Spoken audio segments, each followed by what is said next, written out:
What the hell was that, Matt?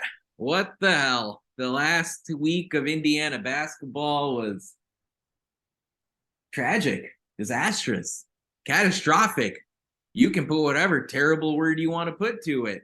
And now, this team that all folks expected to contend for a Big Ten title and sit in the top 25 all season and consistently get into discussions of the 1 seed or 2 seed or 3 seed in the NCAA tournament. Nope, that is not the case. And Indiana is in a code red situation. We're going to dive into Indiana's 2 losses this past week, the injury to Trayce Thompson. How bad is this situation exactly? And can it be resurrected this week? And so much more here on episode 278 of the Hoosier Sound, where we are the official podcast of Indiana HQ, recording this edition of the Hoosier Sound on Monday, January 9th, 2023, where I'm your host, Nathan Krishnan. Here with me tonight is my normal co-host, Matt Lukens. We'll have Charlie back next week here on the show as he's getting back into the swing of things in the spring semester at IU. Matt, look, if Indiana had lost both games, I don't know. We'd have an interesting conversation no matter what tonight. But the way it happened with Trayce Thompson getting hurt and blowing a big lead against Iowa and not showing up against Northwestern, this has to be setting off alarm bells for you right now for this team. I think alarm bells were setting off for me once IU blew a 20-point lead at Iowa. I think the alarm bells were going off mid-game. If you follow my Twitter, I was not happy. I was kind of tweeting through it. I was live streaming that game too. That was not fun. I had a bunch of Michigan fans in there making fun of me the whole time. I was about to lose it on them. I was about to be like, "You guys lost to TCU," but I wasn't gonna say that. I'm a bigger man. I wasn't gonna make fun of them. Here's the deal. You said one word. Throw out the words. Describe this team. Start the podcast. And to me, the only thing I can think of for one word to describe the team is unacceptable. Yeah. It's the word unacceptable, right? And the word unacceptable comes with a deeper meaning, right? Yeah, it's more than just they're not meeting expectations, right? More than that. No. It's not that they aren't even just playing acceptable basketball, because they're not. It's that clearly the coaching staff hasn't done enough to make this team successful. And that's why it's unacceptable. And honestly, it's so unacceptable to a point that I'm not sure that Coach Woodson isn't on the hot seat. At this point, again, last year's team barely squeaks into the tournament.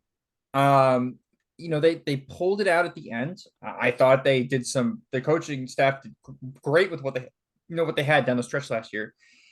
And they figured it out. Clearly, they haven't figured this team out quite yet. And to be honest, it's a bit mind-boggling because you have 2 amazing players on this team. And you used to talk about this before the podcast. We can draw parallels to it.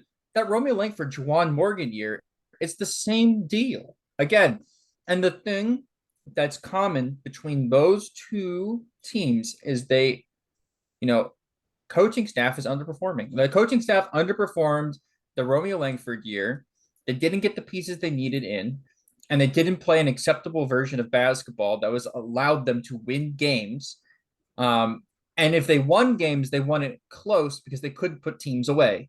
This team is the same exact way. They can't put teams away, especially good teams. They can't put good teams away. In fact, they let up gigantic runs. For instance, giving up almost a 40 to 40 point to 8 run against Iowa, right? And the second thing is they're not molding the pieces and fitting them together correctly. I don't know if there's just not a puzzle piece that they can put together and fit into this team for them to work together.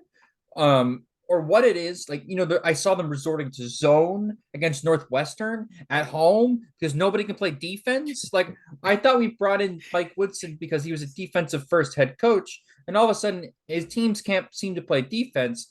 And then offensively, you have a banged up senior year center and a freshman point guard carrying the load, and the Miller Kopp somehow just can't shoot. There's not a 4 on the roster that can, help out in the absence of Trayce Thompson. There's no point guard play outside of Jalen Hood-Schifino. Like, Trey Galloway's taking a step back. We're throwing in CJ Gunn in minutes, and it's like him looking like he's trying is like a point of celebration. Like, what has happened to the program that we went from week 1 talking about this could be a national title contending team to, are we on the bubble? Like, we are. I'll answer that. Yeah, we are on the bubble. We're losing at home to Northwestern. And to all credit to Northwestern, Northwestern's playing fantastic basketball right now. They have the 3 best wins in the conference, right? But again, I'm sitting here confused and befuddled on January 9th, how this team is playing significantly worse than it was on November 9th. And you can say, oh, it's because they're missing, their senior year point guard. Oh, it's because they're missing their senior year it's glue so guy. Much more than that. It can't be that, because this team is too talented to go and blow a 20-point lead at Iowa. Like, the same team that went out and absolutely freaking punched them in the mouth, right? It's also the same not team. Race, but okay. It's also the same team that just let the lead fall away. It's the same team that could fight its way back into that Northwestern game, but also get down to the point in which they had to literally hit a last second buzzer beater to pull within 1. Yeah. Like, I don't understand this team. There's so many, like, just strategical mishaps. And the worst thing out of all of it, Nathan, the worst thing out of all of it, and like, look, I don't mind IU losing both these games. That's not what hurts me. Okay. IU could have gotten, what was his name for Iowa? Patrick Bohannon twice in a row. Jordan Bohannon. Yeah. Jordan Bohannon. I said Patrick McCaffrey and Jordan Bohannon. Smash me. We could have gotten Jordan Bohannon twice in a row. And you know what?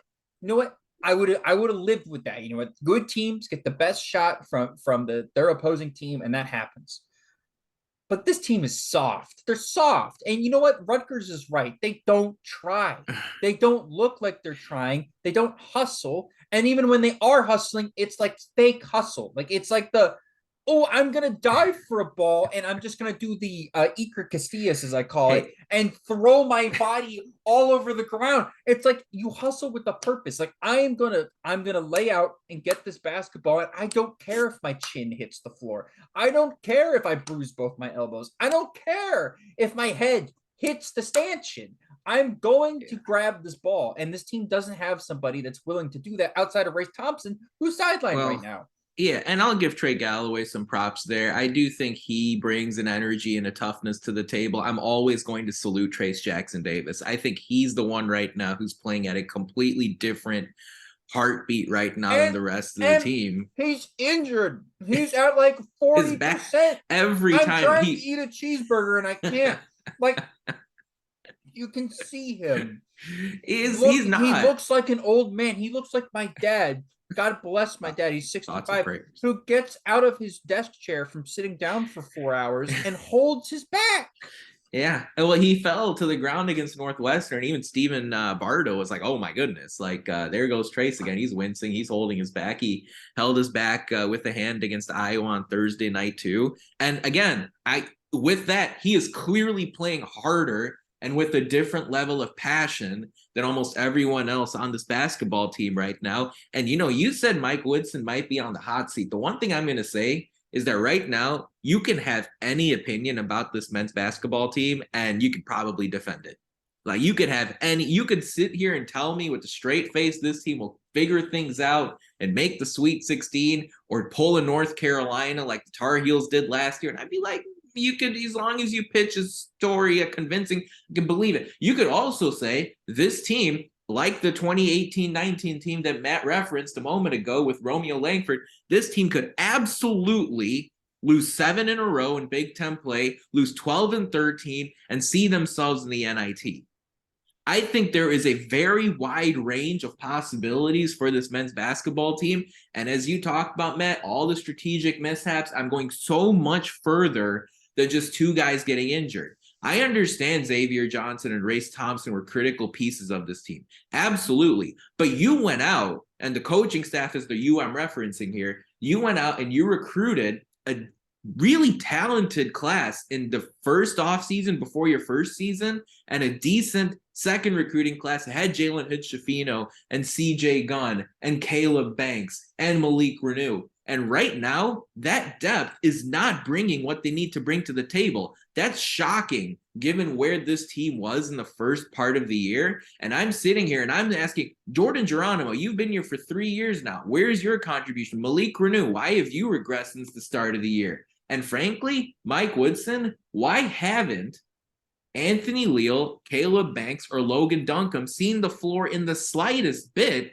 to change the tide when you're down 34-17 against Northwestern at home? You know, that's where you use the bench as a motivational tool. And I'm not sure that's really happening as much as it needs to. You're not talking about guys on the end of your bench that are walk-ons, right? You're talking about Anthony Leal. You know, we're going to talk about Connor Esigian in a minute, who's on Wisconsin. He's a true freshman from the state of Indiana. He's going to have his homecoming this weekend, coming back to the state of Indiana, that is. You know, you could very well switch jerseys with him and Anthony Leal and say Anthony Leal may have a key role on Wisconsin, or a key role on Butler, or a key role on another quality mid-major team, but he's not seeing the floor. Caleb Banks, you go watch Caleb Banks play in person, he looks like he's NFL or NBA ready right now. I mean, that's somebody whose body is ready to go. I'm not saying you play those guys 35 minutes a game, but if you're talking about 4, 5, 6 minutes, just stem the bleeding, and to not give away a 21-point advantage against Iowa, or to not fall down 17 against Northwestern, I think we've got to explore all options, because make no mistake about it, Matt, as I look at it, this week is a season define. I mean, we're talking about NCAA tournament versus NIT type of defining week for this team, because you're facing 2 programs that are right around number 50 in KenPom, and you're projected to lose by 1 at Penn State. You're projected to beat Wisconsin. If you have a week like you had last week, I think this could absolutely snowball. I don't know if that's too dramatic of a comment from my end. You can correct me if I'm wrong, but I sit here and I say this could really snowball. Do you see right now a bigger issue with the way the offense is executing, with the turnovers and occasionally bogging down, or the defense, which has had its moments, especially with Trayce Jackson-Davis's block shots? But again, as you talked about, the identity piece with Mike Woodson there. The defense is awful. It's actually abysmal. And the reason why it's so bad is that outside of Trayce, there isn't one other good Big Ten wise defender on the team. Everybody uses their hands too much, right? They're just flapping their hands around. So there's fouls called, right? And that leads to BS foul calls. You don't see Northwestern hacking at people. IU players just hack at everybody. You're also playing freshmen, right? And to top it all off, slow foot speed. I have had a problem with the weight training staff at IU since the Archie Miller era. I'm sure the guys, the weight trainer for IU, I'm sure he's a nice guy. But the IU players seem to be physically behind their other Big Ten co-parts when it comes to foot speed. They're just slow. They're slow to close out. They're slow to keep lateral. Well, forget. If I you mean, want to, you want the rebounding piece. Why is Indiana getting out rebounded every freaking game? because Indiana plays like they're a big team, but they're a small team, right? So big teams can allow their good rebounders to go and get the rebound, and they can let the smaller guys get back in transition, right? To stop fast break points.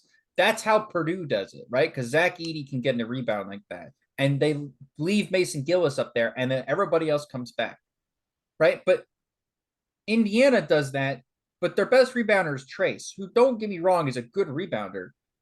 But who's the second best rebounder on this team? I don't know. That's a great question. It's I would supposed to be Jalen Hood-Schifino. Geronimo. I mean, it's supposed to be Geronimo, but Geronimo's not doing that. It's supposed to be Malik Renew. Malik Renew's not doing that either. And then I guess it's Jalen Hood-Schifino, who's your 6'5" point guard who needs to get back and to set up the defense. So again, like, this team is just fundamentally broken because the pieces just do not fit together. There's not a style of play that works for this team. They can't just run and gun because they have people that can't do that. They can't rely and be a defensive cohesive team because they don't have the defenders to do that. And the system they're using is working to the point in which they're throwing out zone because they're like, we do not have answers, right? We have no answers. That we can't keep a grandma in a wheelchair in front of us, right? I was telling Aunt Wright, we were in space talking about this earlier. I'm like, Aunt, you could get up off your couch right now, pick up a basketball, and I'm pretty sure you could blow by every single one of IU's defenders. You just shot fake. They would jump into the second row of Assembly Hall, and you could just drive past them. It happens every time. It's the most predictable thing in the world. So there are significant issues on offense. There's also significant issues on defense, like I've mentioned. And so not one side of play is good. You cannot win basketball games. You can't win basketball games, Nathan, when you're giving up 80+ points to Northwestern at home. Okay. Northwestern has a terrible offense. I just need everyone to understand this. They're a defensively sound team, and Indiana went out and scored 83 on them, which is actually pretty impressive in the grand scheme of things.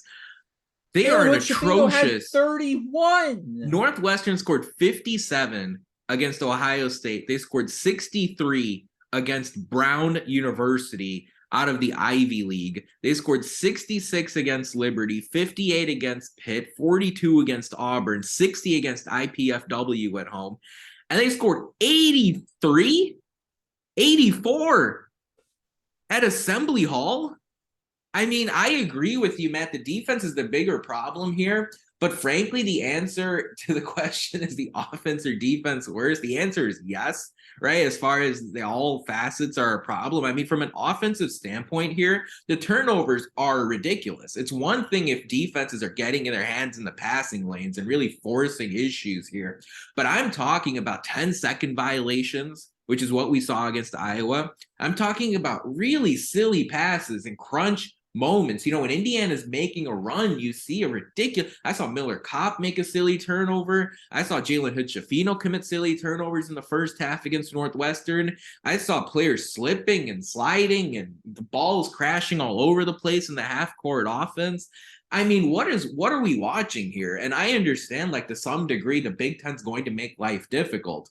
But Iowa is not a top-of-the-line defense in this conference. You look really shabby from an offensive standpoint, where you ask the question, if you clean some of those things up, the offensive ceiling for this team is rather high, considering they scored 172 points over the course of the week, yet they fell 0-2. And from a strategic standpoint, I know, Matt, you referenced, the strategic mishaps, and a lot of people might say, well, what are you talking about? Come on, like, it's not.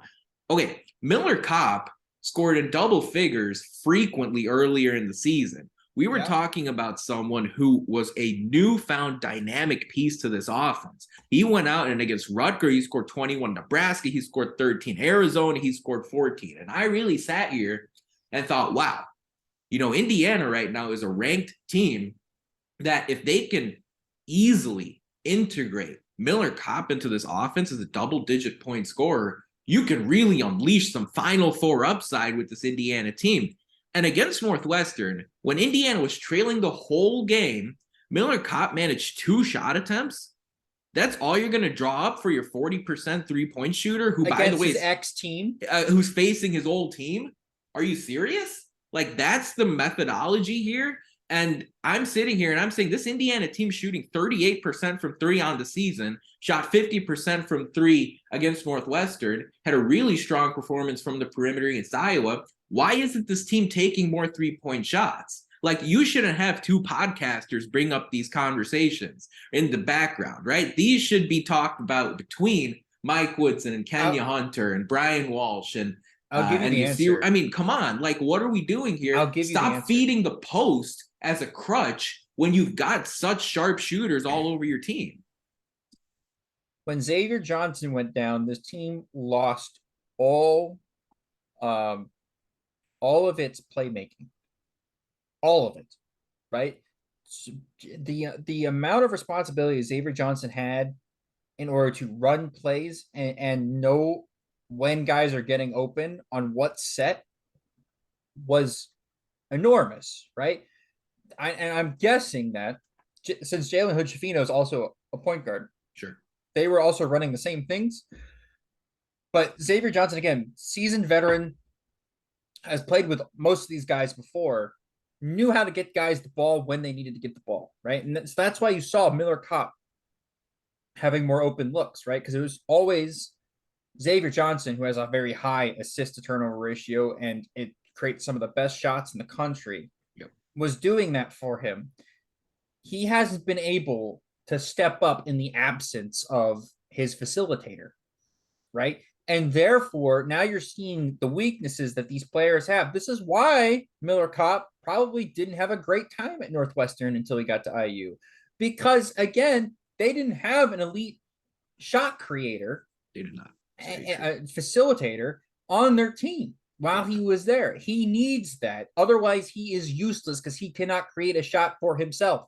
And that is the problem, is that Jalen Hood-Schifino, as good as he's been, and honestly, he should take no responsibility in how bad this team has been playing. No, because there are two guys, fantastic. right? There are two guys. However, you tip your cap he to. is not Xavier Johnson, so he cannot get Miller Kopp the same shots, right? So if you're a staff, you have to run specific plays to get Miller the ball. Clearly, they're not working. Clearly, he's not getting the ball. Clearly, he doesn't feel like he has the green light to shoot. And clearly, he's panicking. And that's honestly, Nathan, what's going wrong with the team. And it's a clear thing to see. Yeah. They get punched in the mouth, and they start running around like chickens without a head on, okay? Because they are soft.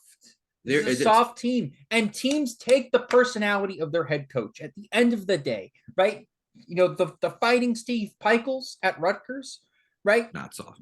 Not soft at all, right? Soft. You think an Izzo team is soft up at Michigan State? Matt Painter, no. You think soft. Matt Greg Painter, Gard, not soft. soft. Greg Gard's not soft. The last two Indiana teams haven't been able to take punches, right? They just haven't. Rhode Island, maybe a little soft. I haven't watched much of them this year.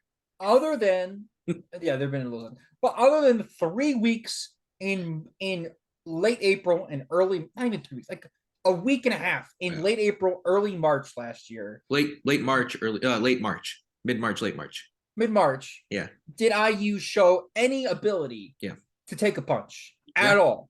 And in fact, they couldn't take one in the NCAA tournament last year. But we don't blame them because they kind of got, effed over, right?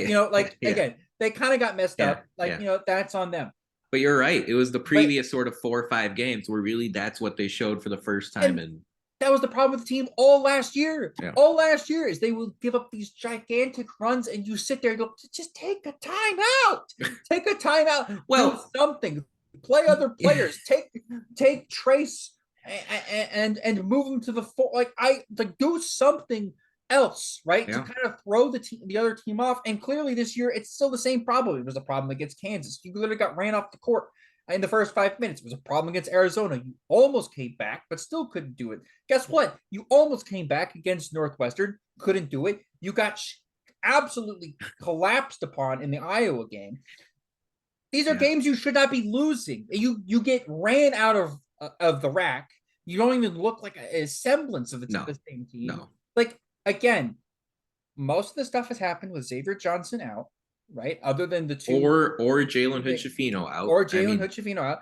I get that, right? But this team has the talent to not be this. You cannot be losing to Northwestern. Like Malik Cornu, Again, to who's me, a it's not freshman. it's not the loss, right? It's the fact that you went down 34-17 before anyone could blink an eye. It was 34-17, and it comes on the heels of the Iowa game. If we had played Wisconsin and beat them at home and then played Northwestern, we'd be like, this is a worrying sign. But at least we have that win against Wisconsin at home to kind of hold us, still. No, these are the back-to-back games. And then you add in the fact that these are the last two Division One games, the high Division One games you've played since the back-to-back ass beatings that you had for Kansas. So against Power 5 teams, the last 4 games, 5 out of 6. 5 out of 6. 5 out of 6. 5 out of 6 in the last Nebraska 4 with the is dub, 0-4. 0-4. Absolutely unacceptable. 4 in a row, 5 out of 6. That's the unacceptable comment you were making right there. I mean, you were talking about taking timeouts, so you can take all the timeouts you want, but if you don't have an answer, what's the point? And right now, Indiana is a team that gets stunned. And Trayce Jackson-Davis, to his credit, pointed it out. He said, look, we get driven straight line frequently, we foul a lot, and we go through these lulls. I don't know, I can pull up the exact quote later, but we go through these stages where once a team sort of goes on a run, we kind of get stunned. We kind of go in a lull. And you can see that as a consistent pattern for this team. College basketball, again, one of the main reasons I fell in love with college basketball was just how much of a roller coaster ride it was compared to the NBA. It was 40 minutes of crazy, right? One team would go on a run, another team would go on a run, another team, say the previous team would go on a run, and then randomly you'd have a scoring skid, but then teams would start hitting threes all over the place. Right now, Indiana's a very sort of one punch knockout type of team where if you go on one run, maybe they hit back once, but you really don't see that response. You did see it, as you pointed out last year, Matt, in that stretch where it was against Rutgers at home, at Purdue, Michigan in the Big Ten tournament, Illinois in the Big Ten tournament, Iowa, Wyoming. You saw Indiana really get into a groove, because I think when you face a run and you're figuring out, shoot, okay, Iowa's on a 10-0 or Northwestern's on a 12-2 run, you got to have a go-to crutch that stems the bleeding, that swings, that turns the tide, that swings the momentum in the game. And I think, honestly, Indiana has their answer based on the last 2 games. When times get tough, I don't think there's any question. Everyone needs to get off the floor, and Jalen Hood-Schifino and Trayce Jackson-Davis need to play a 2-man game. When Indiana's in trouble, that's the answer. Okay, you guys want answers? Well, come to this pot, because the other players right now are fine if you're on a run or if you're taking a lead or if you're playing from ahead. That's one thing. But now when Indiana goes into Penn State and they're going to have a 4-minute scoring drought in that game, well, instead of a 4-minute scoring drought, clear the floor, have Jalen Hood-Schifino and Trayce Jackson-Davis go against future G Leaguers on Penn State, because frankly, that's the only way Indiana's going to stop the massive runs. I mean, every single game, you're seeing a team go on an elongated stretch where they're outscoring Indiana by 20, 25, 30 points. You don't see that happen against Wisconsin. You don't see that happen against Rutgers or Purdue or Kansas or even Kentucky, except for the last few games. You don't really see these big swings, and Indiana's just got to do whatever they can to fix it. We asked all of you on our weekly podcast poll earlier on the Hoosier Sound, where you can follow us. Our question to you was, where are you right now with IU's men's basketball program? Are you in panic? Are you preaching patience? Or are you saying, let's see in a week? Well, 48% of you are panicking right now, and there are a lot of votes that have already come in. Make sure you cast your vote if you haven't already. 32% say we'll see in a week after Indiana plays Penn State and Wisconsin. We'll preview both of those games in just a minute. And 20% of you said patience. Matt, quick answer from you. Where are you as far as this? Panic, patience, or we'll see in a week? Panic. Again, the program is in a bit of a free fall. And I'm not going to lie to you guys. Penn State scares the hell out of me. Well, there's only one bad team in the Big Ten. It's Minnesota, and Indiana plays Minnesota once in the barn. in a night game, and that's not going to be easy. It's going to be tough sledding for Indiana unless they pick themselves up by the bootstraps and Trayce Jackson Davis puts the team on his injured back. I mean, that's really where this is right now. I mean, Jalen Hood-Schifino will help. Maybe Race Thompson comes back a little earlier than expected. I think he's more likely to return before Xavier Johnson. But I think that's where it is at this point. Yeah, you gotta stop the bleeding until you get the whole roster back. And it's like, how many bandages does IU have? Right? At this point? I think they're running out of gauze. Right? they're hemorrhaging at this point, and somebody needs to do something. Right? So, somebody needs to step up. Is that Tamar Bates? Right? Who, offensively stepped up against Northwestern, but if you ask me, I think he was probably responsible for about 20 Northwestern points off of defense alone.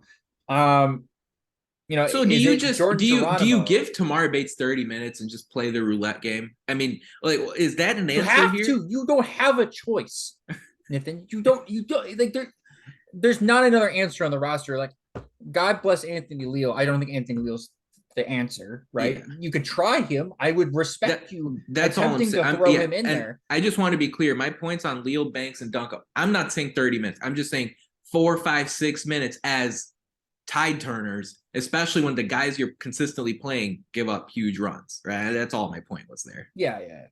So anyways, there's not an answer in the roster. It's just they're going to have to get lucky and not get teams shooting like Northwestern was. Again, Northwestern doesn't normally shoot that well. A lot of them were open because the defense was bad, but even still, they don't even hit open shots. So again, you kind of live with it. The Iowa thing is disgusting to me. I still absolutely, it's just like overall, like I not only got screwed in that game, but they also like, it was just awful all around. And it should have never been that way. They should have been able to step on their throats. They did not. They did the opposite of that. They let off the gas completely, and they couldn't get back. They couldn't get back to the gas station to fill up. They couldn't get gas in the car. And when you can't do that, they were drunkenly stumbling to the gas station. Right, exactly. You can't do that. Silly mistakes all over the place. And when you do that, you're up a hill, up a hill, up river without a paddle, going downhill in snow both ways. Like, you understand? Like it's unwinnable territory that they're in. And the staff, I'd be curious to see what their answers are. And if they were to get creative and try to throw random things out there, I personally would not be mad, right? And that to me would show that they're trying. But from what I've seen so far this year and what they've done, I don't feel like they're trying as hard as they possibly could. And honestly, you should never say that about your coaching staff, because they should be, that's what they're there for, right? They're there to try and fix things and make it work.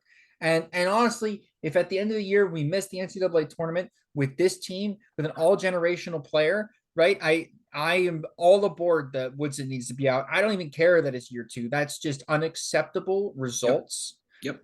This is not a rebuild. This is not a rebuild. He was handed over a roster that had some of the best players that he could have gotten. He brought in really good transfers. He has 3 5-star recruits on the roster. Like, this is not a rebuild. Okay, This is not a rebuild. You have 3 Mr. Indiana basketball. He had this team playing 2 on the roster. Face it, he had this team playing at a very high level at the start of the season, and they've regressed. And it's not just because players have gotten injured. And I think that's the bigger concern. We're going to dive into Indiana's 2 massive games against Penn State and Wisconsin here in just a second. But first, it's time for Who Won the Week this past week in IU sports. We're going to tip our cap to 2 Hoosiers in the pros, Thomas Bryant and Micah McFadden. Thomas Bryant with a sensational week for the Lake Show. The Los Angeles Lakers loving the former Indiana Hoosier right now, LeBron James' teammate. As I saw someone say, interesting to see LeBron join forces with Thomas Bryant and ring chase in Los Angeles. Bryant had 29 points and 14 rebounds in the Lakers win over Sacramento over the weekend. He's had consistently impressive performances over the last few games here for LA in Anthony Davis's absence, as Davis is out with an injury. So Bryant, who's gone through some real physical adversity as far as knee surgeries and whatnot are concerned, he's really bounced back here with a real vigor for the Lakers.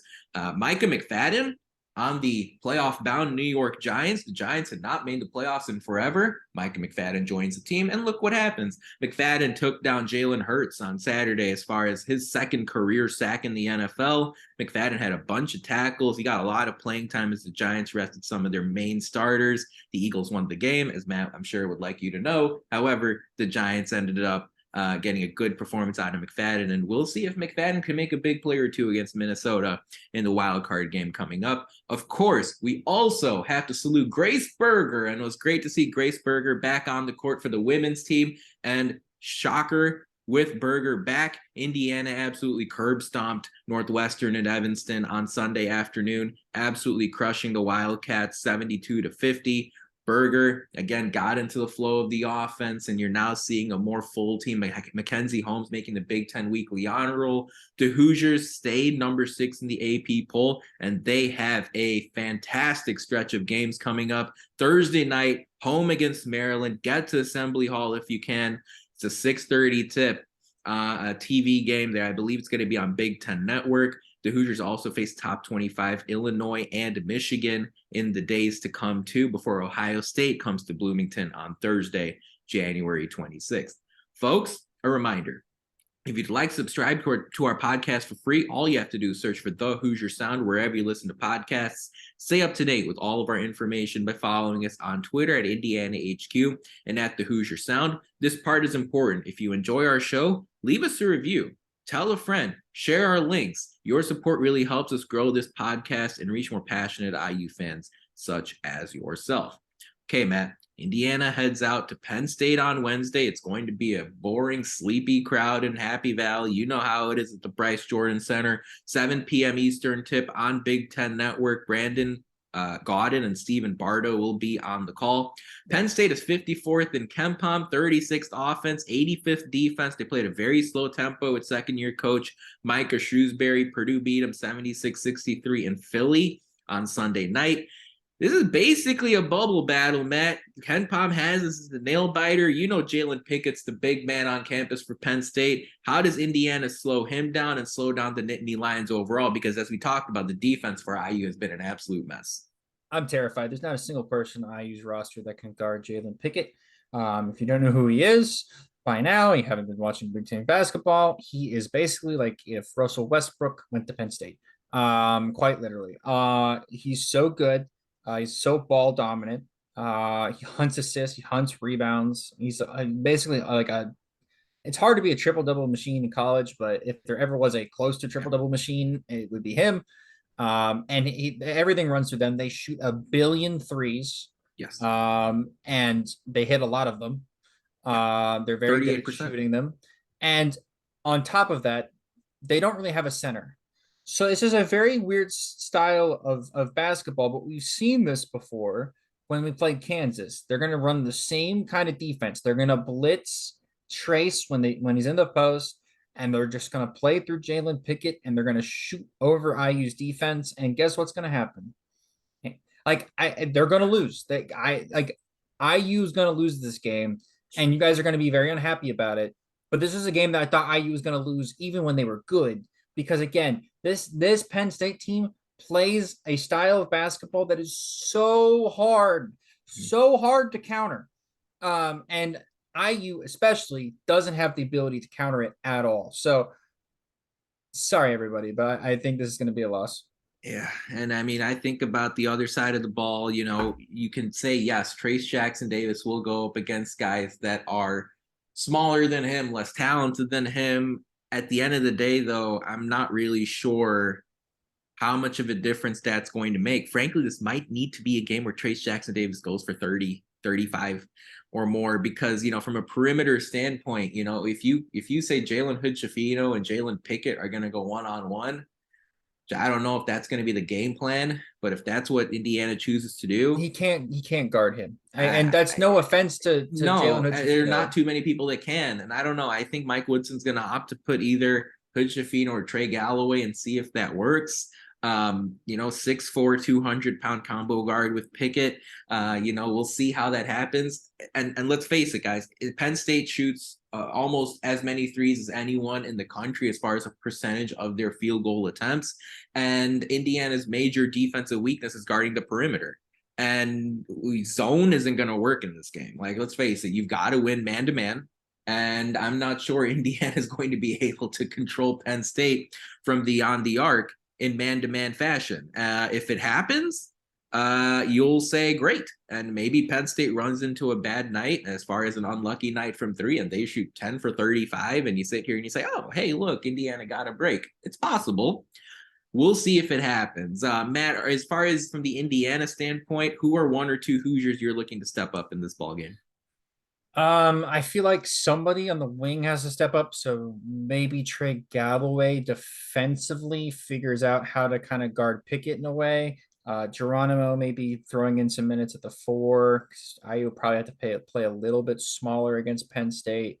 But honestly, you're just going to need your best players to play like they're the best players on the floor. And that's Hood-Schifino and Trayce Jackson-Davis. You're going to need a masterclass from them and some luck. And then maybe IU can win this game. Yeah, and can Indiana please try to get something going for Miller Kopp? As far as the under the radar guys, I'm going to look at Miller Kopp to try to get Indiana some cheap 3-pointers, whether they're in the corners or whether they're straight away. You saw Indiana rely on Kopp in that Rutgers game in the rack. He really did step up in that contest. Maybe that's an adjustment here for Indiana as far as an under the radar option. You saw Purdue's 3-point shooters excel quite a bit against Penn State's defense. And you can say, hey, look, maybe that's an option for the Hoosiers going into this game. Braden Smith and Foster Lawyer combined for 7 for 13 behind the arc. So we're saying, look, maybe Miller Kopp can channel some of that.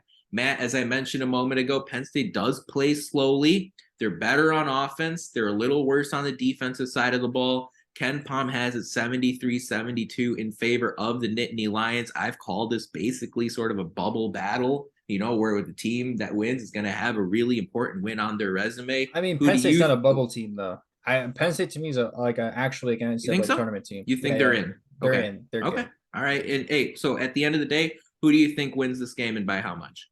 And Penn State wins it by 8 or 9. I don't think it's going to be that close, honestly. Again, I don't think IU has the answers for what Penn State's going to throw at them, and the way IU's playing, I'm not confident in them whatsoever. So I think it'd probably be 72-65.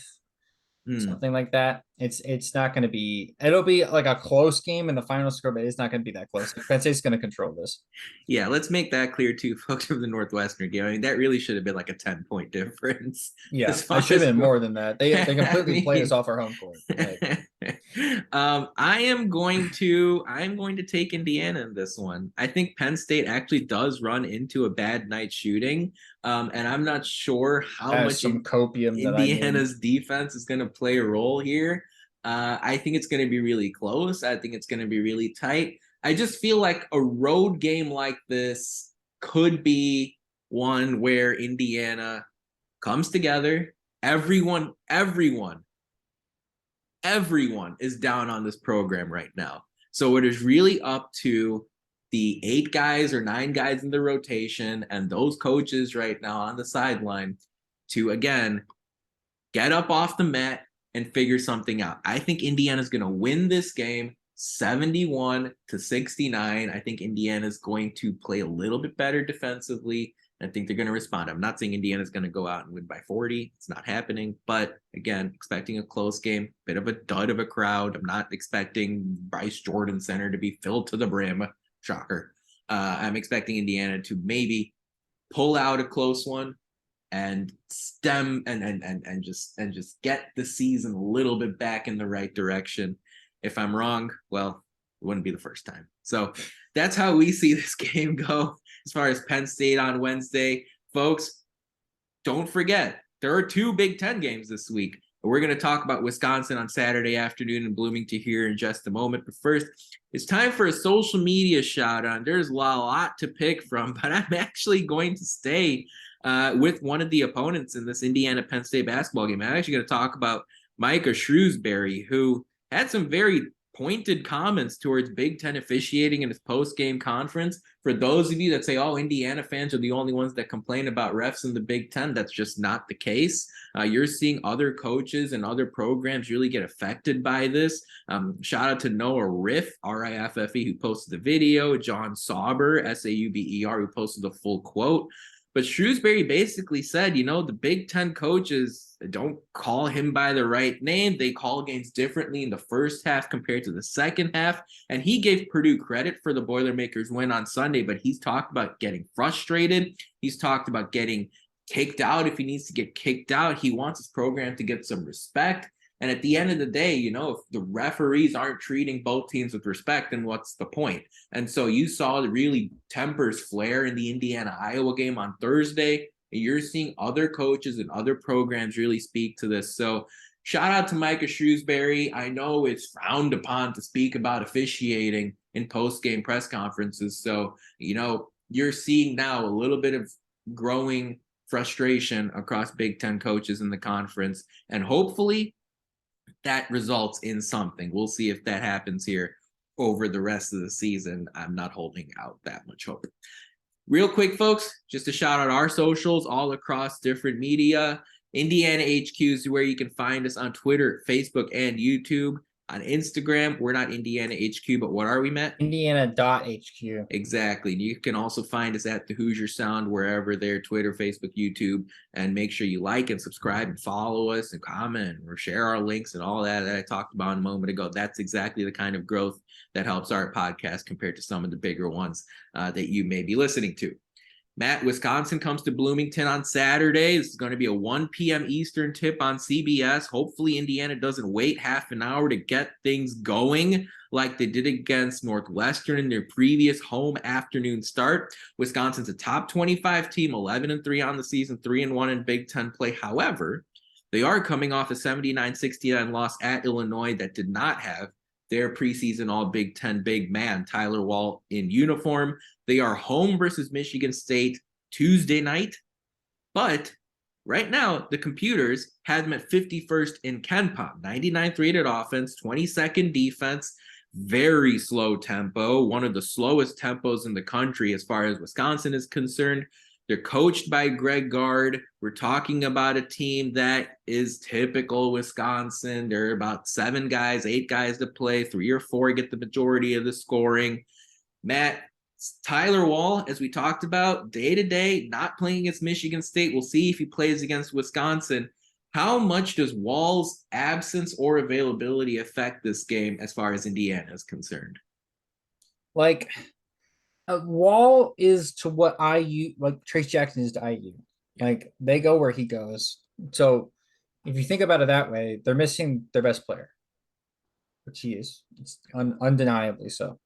So if they're missing Wall, they are a fraction of the team that they are with Wall. When they have Wall, they are such a menace defensively because of his switchability, because of his versatility, because of what he brings offensively as well, that they're just so tough to play. They're so tough to play anyways when Wall's not playing.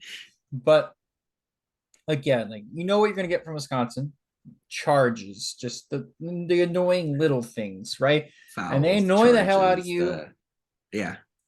Just the Wisconsining, right? You're going to get Wisconsin basketball. And honestly, at this point, I would take that at IU because I just we're down bad. So, anyways, IU's gonna have a tough time against this Wisconsin team offensively. They're gonna make life hell for Jalen Hood-Schifino, and Tyler Sigi, and I'm assuming is gonna have a life game against IU because he's coming home to Connor season, it's like Connor, yeah, he's gonna have a life game against IU. So.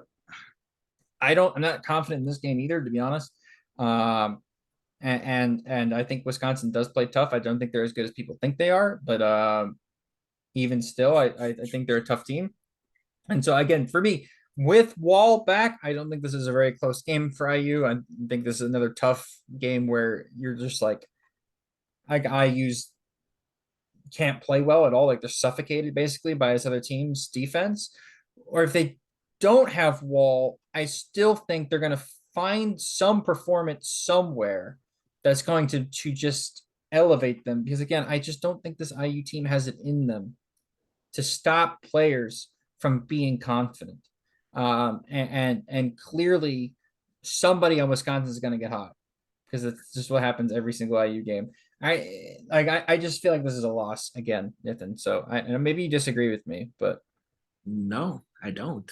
I think Indiana's going to have a tough time here, and because the fact it's Wisconsin, right? I mean, I'm not picking Indiana to beat Wisconsin unless Indiana sees themselves in the top 5 and Wisconsin is unranked. I mean, Wisconsin's dominated this matchup forever, and they're a good basketball team. Indiana's floundering right now. It's the worst time to play this Badger squad, and frankly I don't know how much it makes a difference if Wall plays or not.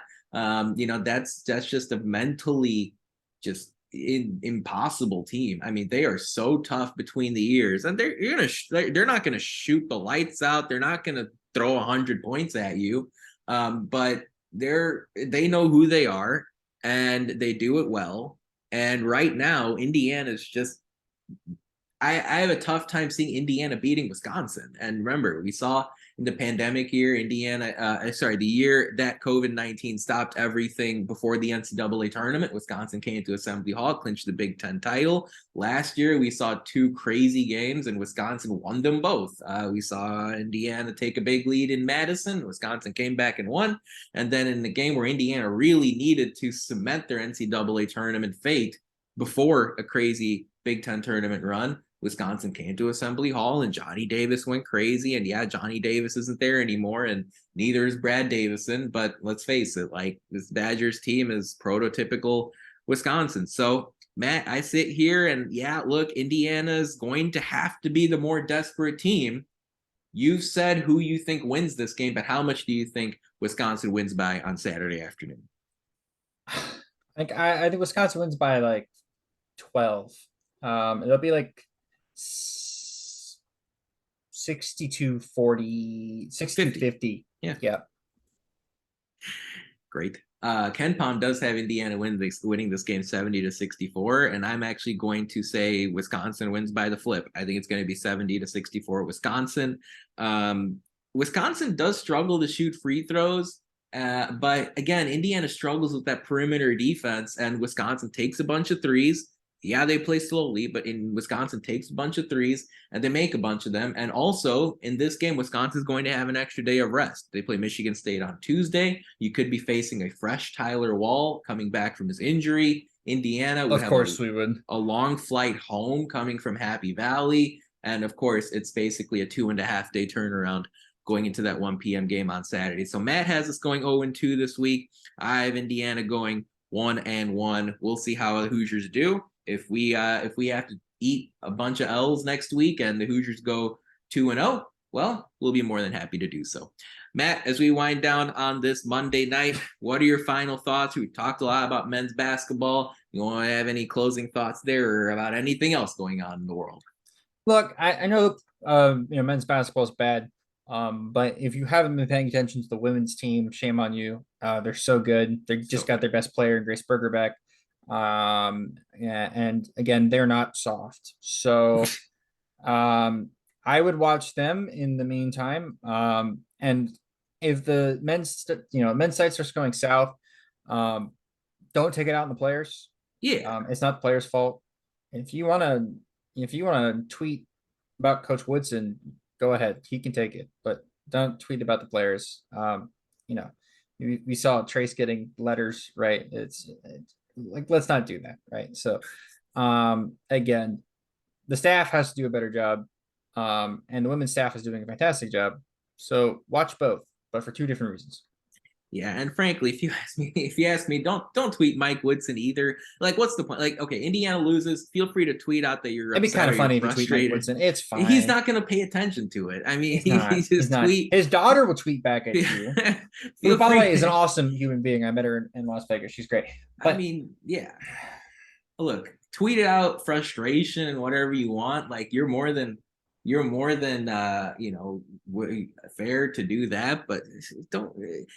If you think insulting the players and the coach is going to help the cause, well, that's not the case. So holster the tweeter, especially if you're adding people. Holster the ink pen, the ink leaf pen, and the quill and the scroll and the paper. If you're thinking about writing a handwritten note to any of the players or coaches, like we saw one so-called fan do, and Trayce Jackson-Davis put him on blast on social media last week. Deservedly so. Don't don't waste your time.